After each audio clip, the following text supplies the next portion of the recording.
Hindi ko alam paano ko siya nagawa, but I just did. Naalala ko pa noon kung paano ako nag-beg kay Lord, kung paano ako nakiusap sa Kanya na alisin niya lahat ng sakit na nararamdaman ko. Wala akong matakbuhan, so sa Kanya na lang ako umiyak. Hindi ko makalimutan yung mga panahon na nanginginig talaga yung mga kamay ko. Inaatake ako ng anxiety, nagpapanik ako. Na-emergency pa nga ako dahil hindi ko na kaya yung panginginig ng katawan ko. Alam kong hindi na ako okay, kaya nag-ask help na ako professionally. Akala ko naman matatapos na agad dun. Akala ko magiging okay ako agad, pero hindi pala. Nasa punto pa rin ako ng buhay ko na hindi ko alam kung paano ako makakabangon, paano ako magiging masaya ulit, paano ko maayos yung buhay ko, paano ko maayos yung sarili ko. Mas pinili ko mapag-isa kasi akala ko pag mag-isa ako walang makakasakit sa akin. Pero na-realize ko, sarili ko rin pala ang makakasakit sa akin. Kasi hindi ko magawang mag-move on. Hindi ko alam paano kalimutan. Na-stuck ako sa past. Sobrang hirap. Kaya ang ginawa ko, sinubukan kong maglibang. Sinubukan kong magpakalayo sa realidad. Sinubukan kong kalimutan muna yung sakit. Sinubukan kong maging masaya. Sa umpisa, oo, mahirap, pero buti na lang, nandyan sila. Dito ko din na-realize na minsan kung sino pa yung mga taong hindi natin inaakala, sila pa pala yung magliligtas sa atin. Sila pala yung sasamahan tayo. Naging okay din ako for a while. Nakaramdam na ulit ako ng saya kahit papaano. Nakapag-graduate na rin ako. At hindi lang yun. Grabe yung mga supporters ko. Hindi din ako iniwan. Akala ko talaga okay na ako. Until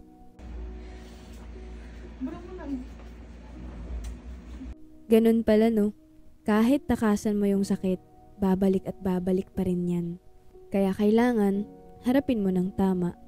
Eto na siguro yung pinakamasakit na part sa moving on process. Kaya kahit mahirap, kailangan ko pa rin mag-move forward. Walang mangyayari sa akin kung paulit-ulit lang akong umiiyak. Kaya kailangan ko nang ayusin ang buhay ko. Sobrang hirap para sa akin magtiwala ulit sa mga tao, pero sinubukan ko pa rin makipagkaibigan. Sinubukan kong buksan yung sarili ko para sa mga ibang tao. Kasi I was hoping na this time, hindi na ako masasaktan, hindi na maiiwanan, at mararamdaman ko ang tunay na pagmamahal. At bagong taon na, dito ako nangako sa sarili ko na aayusin ko ang buhay ko. Babangon ako, babawi ako. Babawi ako sa sarili ko. Mas mamahalin ko ang sarili ko. At hindi lang yun, dito na rin ako nag-focus sa business ko.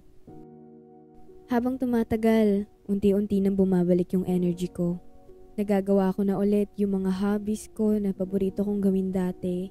Madalas na din ako lumabas at dumadagdag din ng mga kaibigan ko. Sobrang saya ko kasi nakilala ko sila. Parang nag-reset talaga ang buhay ko.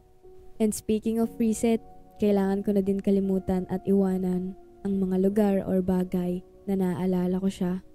Kailangan ko nang burahin lahat para wala na akong maramdamang sakit. Sa totoo lang, nakatulong talaga to. Unti-unti na din gumagaan ang pakiramdam ko, ang buhay ko. Nakaramdam na ako ng peace of mind at mas na-appreciate ko talaga yung sarili ko. Pero alam niyo ba, hindi ko makakalimutan yung mga taong nandyan para sa akin sa mga panahong akala ko hindi ko na kaya. Sa mga panahong gusto ko nang tapusin yung buhay ko. Pero grabe talaga si Lord. Lahat ng masasakit na pinagdaanan ko, pinalitan niya ng saya. Binigyan niya ako ng mga bagong tao sa buhay ko. At kahit natatakot ako magtiwala ulit, alam ko namang hindi ibibigay ni Lord ang mga to nang walang dahilan. Alam kong may purpose sila sa buhay ko. Pero hindi lang mga tao ang binigay ni Lord sa akin, pati na rin mga opportunities. Binigyan niya ako ng lakas para magsimula ulit at hindi ko sasayangin to. Nag-start na din ako ng mga new look para mas ramdam ko ang pagbabago. Nakapag-travel din ako kasama ang mga kaibigan ko na hindi ko inaakala na sila pa pala yung makakasama ko. Dito ko na masasabi na tapos na ako sa moving on process ko. At nandito na ako sa healing process. Mas lumalawak na ang connection ko sa mga tao. Mas marami na ako nakikilala ngayon. I'll be honest, mas gusto ko yung buhay ko ngayon. Mas gusto ko ang mga kaibigan ko ngayon. At lalong-lalo na, mas gusto ko ang sarili ko ngayon. I really love the new version of me. Mas masaya, mas malakas, mas powerful. Naalala ko yung sinabi ko kay Lord. Sabi ko, kung may ibabalik ka man sa buhay ko, pwede yung mga tunay na lang. At paanong hindi magiging masaya? Nag-birthday ka na nga, may trip to Greece ka pa.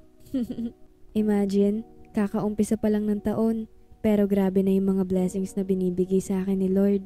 Hindi ko ma-explain yung nararamdaman ko, pero sobrang saya ko. Sobrang saya ng buhay ko. Sobrang saya ng puso ko. At sobrang peaceful talaga. At ngayon, naiintindihan ko na kung bakit hindi ako hinayaang sumuko ni Lord sa mga panahong ayoko na. Kasi, hindi ko mai-experience yung ganitong saya kung sumuko ako. Mas nabibigyan ko ng oras ang pamilya ko. I even had my first meet and greet kasama ang mga importanteng tao sa buhay ko, kasama ang mga supporters na napakagrabe ang pagmamahal. At mas naisipan ko na din mag-invest para sa sarili ko. I made some little changes sa face ko para mas maging confident ako. Ganyan talaga kapag mas pinipili mo na yung sarili mo. Ganyan talaga kapag mas mahal mo na ang sarili mo. Ganyan talaga kapag nakita mo na yung worth mo. At ganyan talaga kapag nasa tamang tao ka na or nasa tamang circle of friends ka na. And did you know that one of the best way to be better is to surround yourself with good people? Mga taong worth it sa energy mo. Mga taong nakakabuti sa mental health mo. Mga taong may pakialam sa'yo at mahal ka. Hindi madali ang pinagdaanan ko, pero I'm glad that I did not give up. I turned my pain into power. Akala ko hindi ko kaya, but look at me now. I'm better and stronger than ever. Anything is possible as long as you believe in God. Dahil hindi ka niya ilalagay sa posisyon na hindi mo kakayanin. Sasaktan ka niya para mas maging malakas ka. And that's okay. 'Cause everything will get better. Trust me. I've been there. And I know you can.